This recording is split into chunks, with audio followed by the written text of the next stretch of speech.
Okay, Prof. Ojebode, the floor is yours.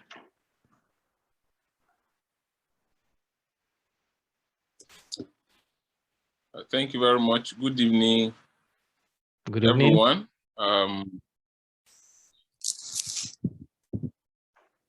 It's my pleasure to be here this evening to discuss with you on the topic, my career, my story.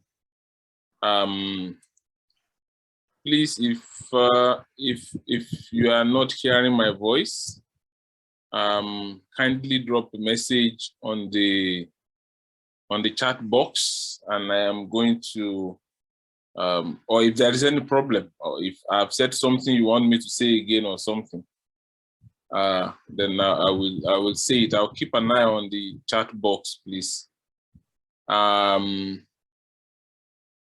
I mean, I heard that we have 30 minutes for this session, and I'm hoping that I'll speak for about 15 minutes, and then we'll have a question and answer, some kind of interaction, and so that if we have questions, then I can respond to them. I think more is learned sometimes, maybe not all the time, during question and answer than during the straight lecture mode. Because of my network, I'd like to stay off video, because the network has been really difficult. It has logged me out like 5 times or more since we started this meeting. So please allow me to stay off the video.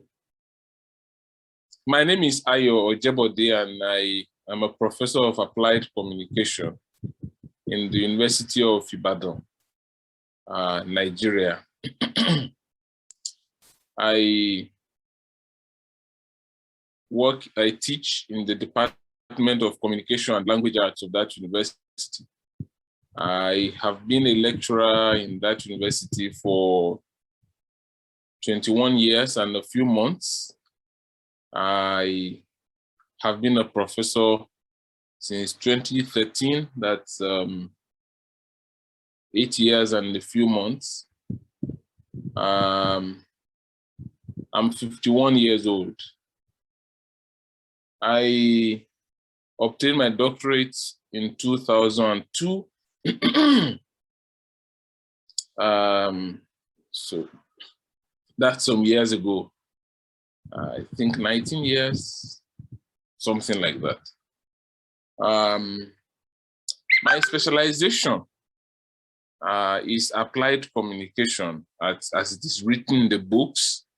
But my passion has always been communication and how it is used to foster or not foster development issues such as governance, such as health, such as sustainable development as we have it in the SDG. My passion is also for people at the community level and how they use communication to foster development at that level, and and governance as well at that level. I also have a strong passion for research methodology and research uptake. I have been a trainer and a coordinator of research training for organizations across the continent. I worked as a consultant for some 6 years or more for the Partnership for African Social and Governance Research, PASGA, in Nairobi, Kenya. What we did at PASGA was to help early career researchers, PhD students, those who have just completed their studies, to help them to develop policy-engaged research methods. And these research methods, some of them are the research methods we know, like survey, like like discourse analysis, like experimental designs, but there were also new ones we're adding, like social network analysis. At the center of this training was the idea that for research to influence policy in Africa, it must be indeed policy engaged. And policy engaged research is different from policy relevant research. Policy relevant research is important, but this is the policy engaged researcher is more immersed in the realities of policy than the policy relevant researcher. And then there was also the emphasis on multi-method, mixed method research design, because we realized that policy engaged research requires, a more comprehensive approach than mono-method research that we find in most places. It often turns out to be some kind of baptism for people, because many people come and they are completely quantitative people. They want quantitative analysis. They want the latest in AQM, applied quantitative methods. So they want how to use do file. They want all of those things. And the only thing they know, research, the only good, if you ask them to define good research, to them, a good piece of research must be quantitative. But we also have people from the qualitative background, the interpretivists, constructivists, who also think that quantitative analysis reduces huge realities and complexities so badly to numbers that it loses the gravity of those issues. And to them, a good piece of research must be ethnographic, must be interpretive, and what have you. We try to strike a balance in that by emphasizing that in Africa, given the reality that we have and given the burden that is on us as African researchers that must make a difference, we cannot be party to this kind of enmity, methodological enmity, epistemological enmity among groups of people. And therefore, we usually try to beat that kind of fanaticism out of people within the 21 days that we would meet in Nairobi. At the end, we succeeded in some kind of emancipatory, a rescue of people from the methodological enslavement where they have found themselves. So at the end, we developed multi-methodologists rather than mono-methodologists, fanatical researchers. By the time we went down that training, we used to have it twice a year. And in each batch, we have 2 cohorts. Each cohort has about 25. In my view, I think we must have trained some 400, if not more, African early career researchers in that. It's each time I think of my story, it stands out for me as one of the most significant contributions I've made to research and to manpower development on our dear continent.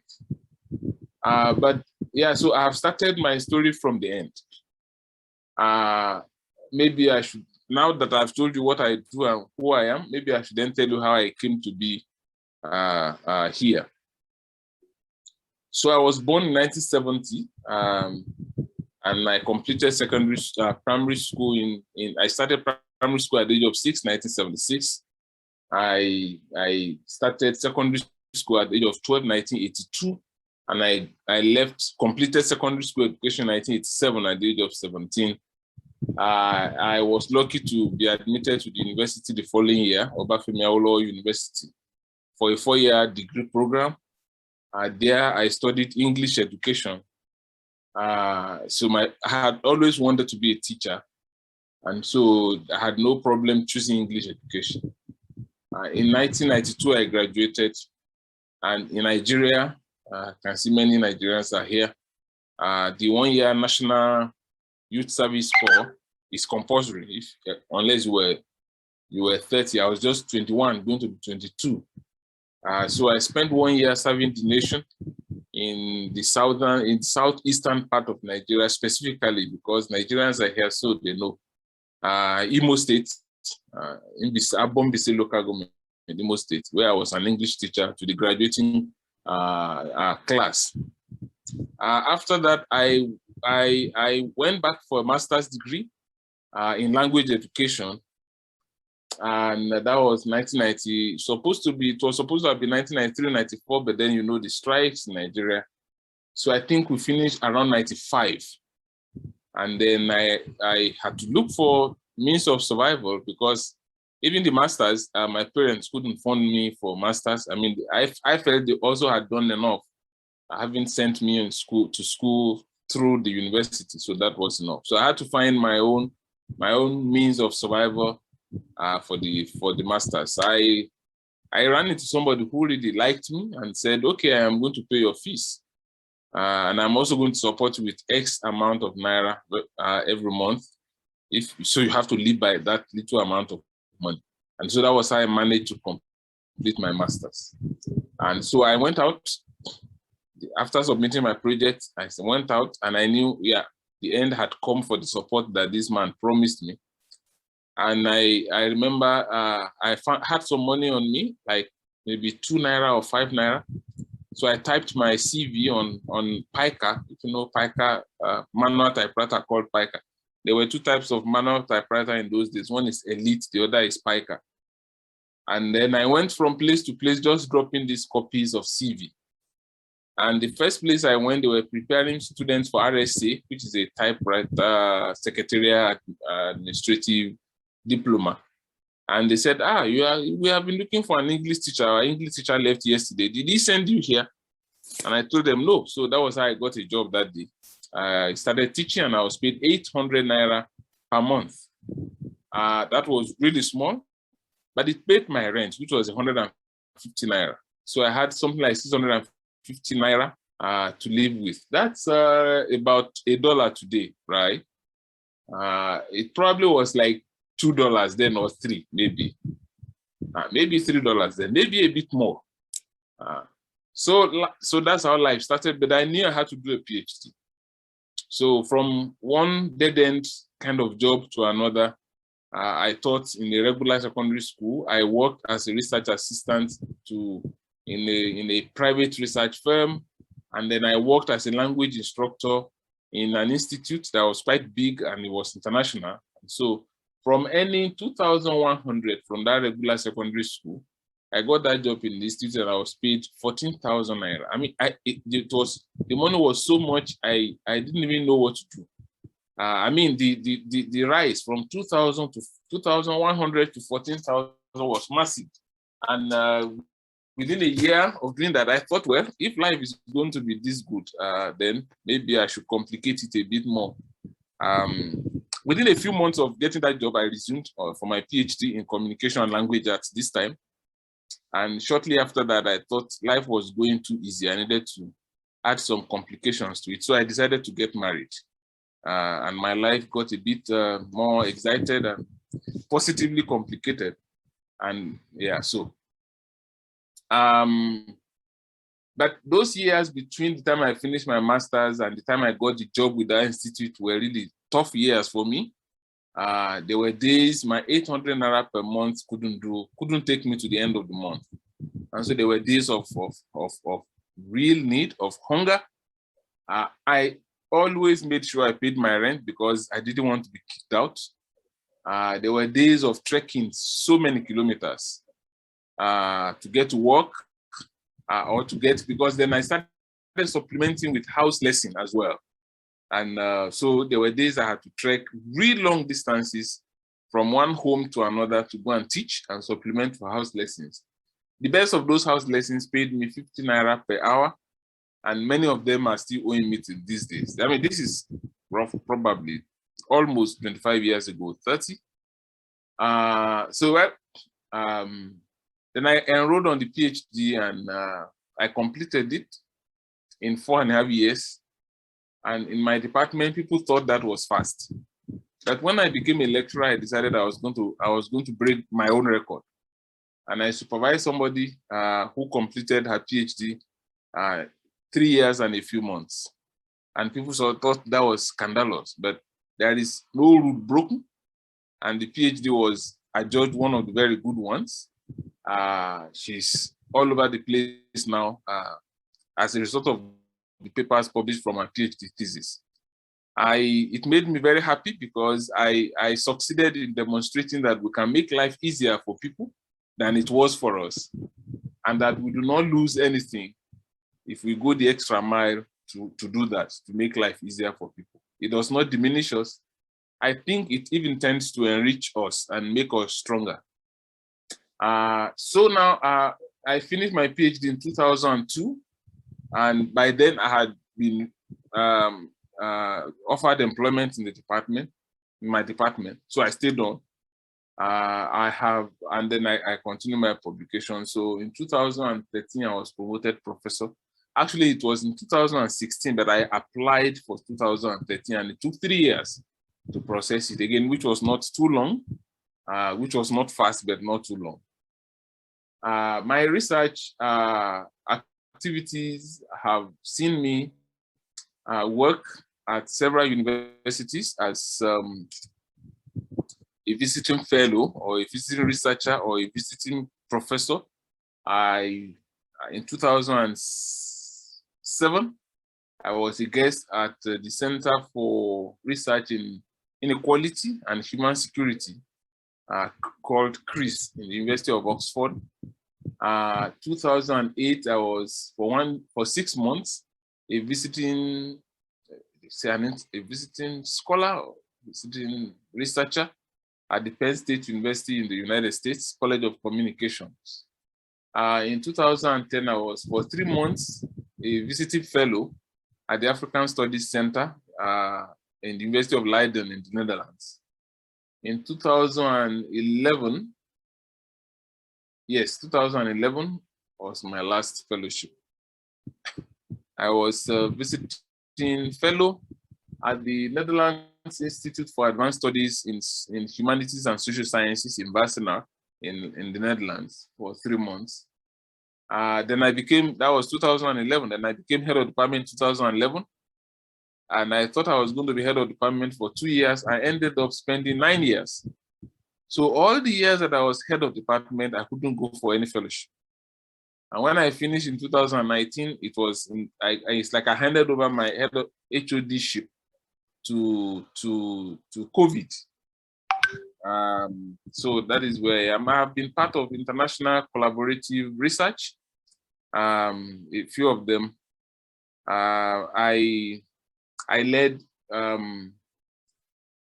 a study funded by DFID, now FCDO, on energy,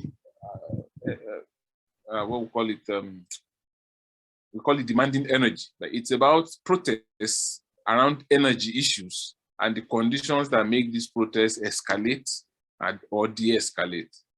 I had led before then, also funded by DFID, the study of socio-political action and women's socio-political action, and we used as our case in Nigeria the movement, Bring Back Our Girls movement, was what we studied as, and we are trying to understand under what conditions do women's socio-political action produce empowerment and elicit accountability on the part of government. Before then, briefly, I also led the Nigeria team that studied community-based crime prevention in Africa and El Salvador, also in Nigeria and El Salvador. It was a South-South arrangement that paired Nigeria with El Salvador. And it's a study that lasted for 3 months. It was my first study where we began the research with the users. We didn't complete the research and then go about looking for those who will use it. Those we thought would use the research were right there in the room with us when we were beginning when we were fine-tuning the research question. and they were part of the research all through the 3 years that the research ended. Part of that research was also that these users would be selected and they would go on study tour. And so these users were selected from Nigeria, Kenya, and Benin Republic. And they went on study tour in El Salvador. And when they came back, they were given some funds to say, okay, that thing you saw in El Salvador that you liked, replicate it here in Nigeria. As a result of that, one of them ended up working on security with Nigerian police, and they succeeded in equipping some police stations with critical administrative materials that were totally lacking and even forgotten. Others organized a youth empowerment program. Another one did something in the vice presidency in Kenya. It was really nice seeing how academic research then became practical, pragmatic, pieces of knowledge and practice out there. It was my first experience in that area. Well, so I've spoken for about 15 minutes now, or a little more. I think I would stop. So this is how my story and my career has been. I faced difficulties that I haven't faced any difficulties that crushed me. So I have always been able to, God has enabled me, I'm a Nigerian, so we are very spiritual, has enabled me to stand up under the difficulties and to keep going. I wouldn't say I'm where I am because I am smart. Yeah, even if you are smart, it simply means that God made you smart. Again, I'm a Christian, so I always believe that I am really nothing beyond what God made me to be. I hope this does not offend anyone. Thank you very much, friends, and thank you for listening to my stammering and my beating about the bush. So I hope this has been useful for you. Let me know if there are, I'm happy now to take the questions as they come. Thank you very much. Thank you, Prof. I think this is fantastic. In a very relaxing way to really hear how your career trajectory has been. The truth is that we each have unique trajectories and experiences. But when you say it like this, you can see people who always align with what you have gone through. Some people may be in certain of the stages you were when you were coming up, and this brings also encouragement. And it's good to hear you say it's not because you are smart. I think the scientific or academia ladder requires some strategies as well, opportunities, and support from the network, really. And I think you have done your best to come to this point. So thanks for sharing that with us. I will now allow everybody to unmute themselves. If you want to speak, please, this is your turn to just unmute yourself and ask Prof your questions.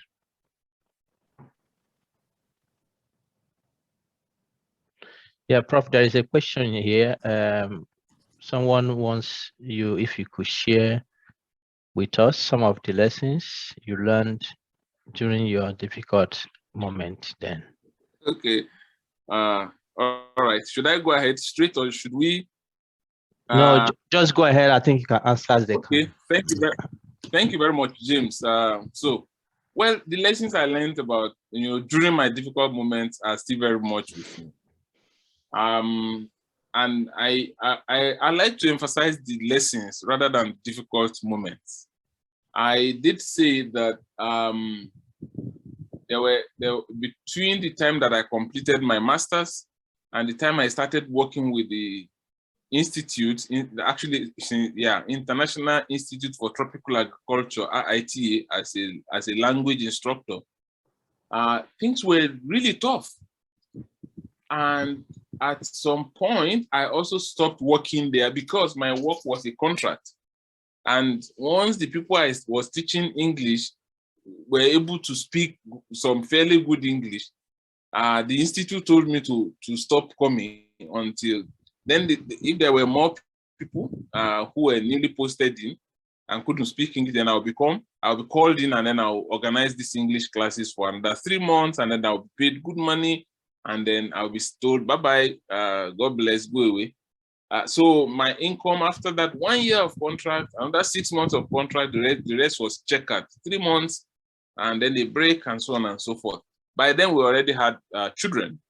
But the toughest part was actually between that time that I finished my master's and the time I started working for that institute. I was exploited. I was given jobs. I was an editor also because of my language background. I edited for people who never paid me. I taught people's children who never paid me. Some paid, some didn't pay till now. And I would be the last person to go and carry police to go and report somebody. Sorry, in Nigeria, I would say, go and carry police, catch you. So I just let these things go.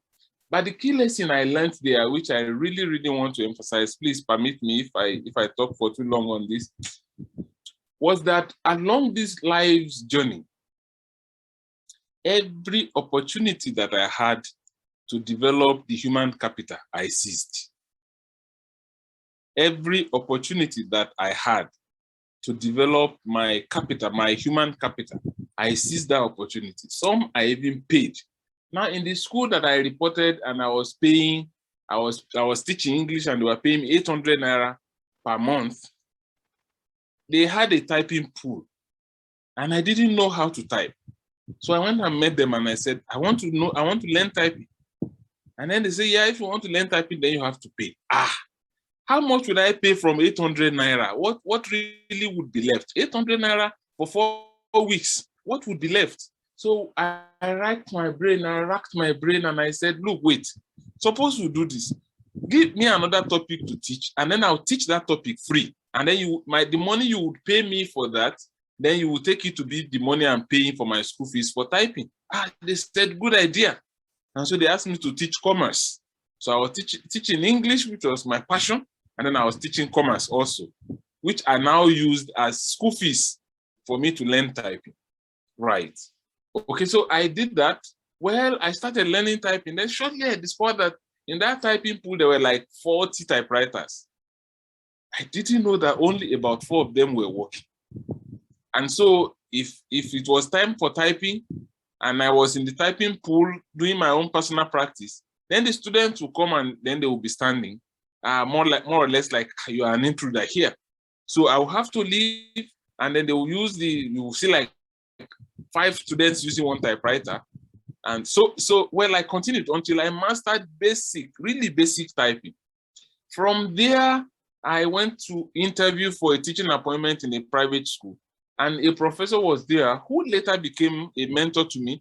Then the professor said, we are not going to give you employment because if we give you employment, you are going to teach in your university and they are going to call you and you are going to disappear. You are going to upset this place, so we won't give you employment. They come and see me in my office. And when I saw him and he said, can you work with me as a research assistant? I said, sure. So he asked me to come, then he started paying me 750 naira per month. So I started earning 1,550 naira, right? Big improvement. Now, but the only bad thing was, now the point I want to make here was that when I got there, I had to begin to edit documents on computer. Now, if you know what computer was in 1995, you would understand what I'm talking about. It was in the days of WordPerfect 3.0, where all the screen was blue. There was not a single word or icon. Everything you press must be memorized. So Shift F3 is print, Shift F4 open, Shift F5, no, Shift F7 save, Shift F9 this. You must memorize all of these. So then they will open the laptop, the computer for me, they ask me to come and read. my knowledge, that rudimentary typing that I had sweated and bled to acquire, became very useful there.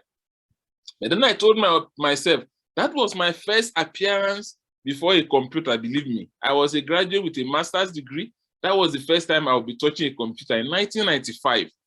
Yes. And then I asked myself, what else do I want on earth? This is computer everybody is talking about, and this is me, face to face with computer. So I spent a lot of time doing this man's work, but I also spent a lot of extra time that I should be resting and playing to learn computer, right? So that's the second skill. When I went for interview at the institute, there were about 12 of us, then they shortlisted about 3 of us. And I was the only one of the 3 that could use computer badly, you know, very, very without confidence. But at least I was the only one who said, well, I can use the computer small, you know. So that became very useful. Yes, so you see, so to me, that is the lesson. Always pick that skill that you see along the line of your growth. Nothing should be left unattended. I mean, nothing should be lost. Then there is a question here. How many PhD theses have you successfully supervised as a date? 10 in Nigeria and 2 outside of Nigeria, making 12. Well, yeah, so by the years I was PhD, I was HOD, my research suffered. I had to work. The only thing that kept me going was that I had a network of friends that I was working with. So I couldn't do as much as I would have done as a solo researcher. So my administrative ability, my administrative responsibility affected my research productivity, I would say significantly. Again, because as an administrative person, when I became professor, I devoted a lot more time working with my younger colleagues about their promotion and so on and so forth. So that also took away my time, and I really don't regret that happened. Well, I think I have answered all the questions now. I almost said all the research questions, but it's what happens. Yeah. Yeah. Okay. Thanks very much. We have 2 minutes or so. Any other question for Prof?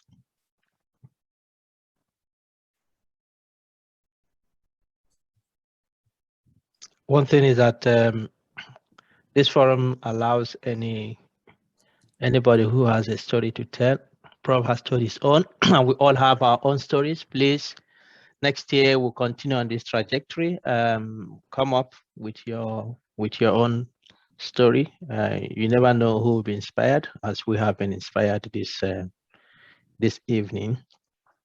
So it's said that to any successful man, there is a story, there is a history.